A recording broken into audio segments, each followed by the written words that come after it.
ಅದೇ ಗೊತ್ತಾಗಿರೋದಿಲ್ಲ.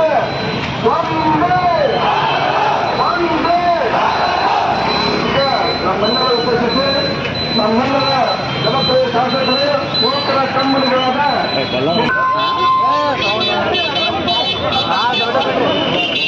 ವಿದ್ಯಾರ್ಥಿಗಳ ಈ ಹೋರಾಟಕ್ಕೆ ಶಕ್ತಿ ಕೊಡಾಕ ಮತ್ತು ಬೆಂಬಲ ಕೊಡಾಕ ವಿರೋಧ ಪಕ್ಷದ ಧುರೀಣರಾದ ಆರ್ ಅಶೋಕ್ ಅವರು, ಮಾಜಿ ಮುಖ್ಯಮಂತ್ರಿಗಳಾದ ಬಸವರಾಜ ಬೊಮ್ಮಾಯಿ ಅವರು, ವಿಧಾನ ಪರಿಷತ್ನಲ್ಲಿ ವಿರೋಧ ಪಕ್ಷದ ಧುರೀಣರಾದ ಚಲವಾದಿ ನಾರಾಯಣ ಸ್ವಾಮಿ ಅವರು, ಅವರೆಲ್ಲರೂ ನಿಮ್ಮ ಈ ನೋವನ್ನ ಸರ್ಕಾರಕ್ಕೆ ಮುಟ್ಸಾಕ ಈ ಹೋರಾಟ ಏನೈತಿ, ನಾಳೆ ಹೋರಾಟ ಐತಿ, ಆ ಹೋರಾಟಕ್ಕೆ ಬರ್ತಾ ಇದ್ದಾರೆ.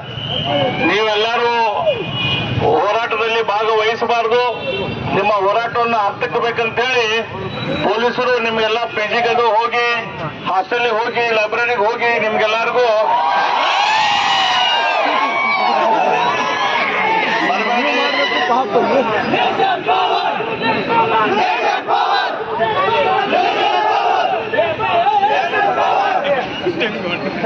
ಬರಬೇಡ್ರಿ ಅಂತ ಹೇಳಿ ನಿಮ್ಗೆಲ್ಲರಿಗೂ ಒತ್ತಾಯ ಮಾಡಕ್ಕಲ್ಲ ಅಡ್ಡಾಡಿದ್ರಂತೆ ನಾವು ಕೇಳಿದ್ದೇವೆ. ಇವತ್ತು ನೀವು ಯಾವುದೇ ಕಾರಣಕ್ಕೂ ಕೂಡ ಚಿಂತೆ ಮಾಡೋದು ಅವಶ್ಯಕತೆ ಇಲ್ಲ. ಯಾಕಂದ್ರೆ ನಾಳಿನ ಹೋರಾಟ ಏನೈತಿ ಅದಕ್ಕೆ ಲೀಗಲ್ ಪರ್ಮಿಷನ್ ಆಲ್ರೆಡಿ ಸಿಕ್ಕಿದೆ. ಹಂಗಾಗಿ ನಾವು ಕಾನೂನಿನ ಚೌಕಟ್ಟಿನೊಳಗ ಶಾಂತಿಯುತವಾಗಿ ನಾಳೆ ಶ್ರೀನಗರ್ ಸರ್ಕಲ್ ದಿಂದ ಮಿಚಿಗನ್ ಕಂಪೌಂಡ್ ತನಕ ಹೋಗೋಣ. ಇದರಲ್ಲಿ ಎಲ್ಲ ವಿದ್ಯಾರ್ಥಿಗಳು ಮತ್ತು ವಿದ್ಯಾರ್ಥಿನಿಯರು ನೀವು ಶಾಂತ ರೀತಿಯಿಂದ ಭಾಗವಹಿಸಿರಿ.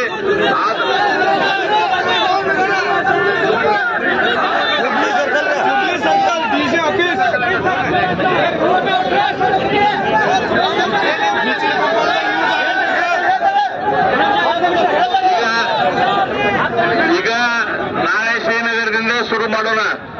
ಅದನ್ನ ನಾವೆಲ್ಲರೂ ಕೂಡಿ ಯಾವ ರೀತಿ ಪರ್ಮಿಷನ್ ಐತಿ ಅದ್ರ ಪ್ರಕಾರ ಶಾಂತ ರೀತಿಯಿಂದ ಮಾಡೋಣ.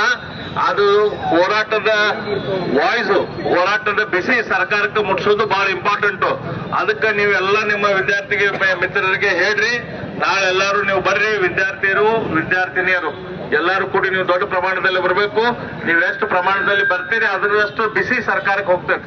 ಹಂಗಾಗಿ ನೀವೆಲ್ಲರೂ ಅಲ್ಲಿ ಬರಬೇಕು.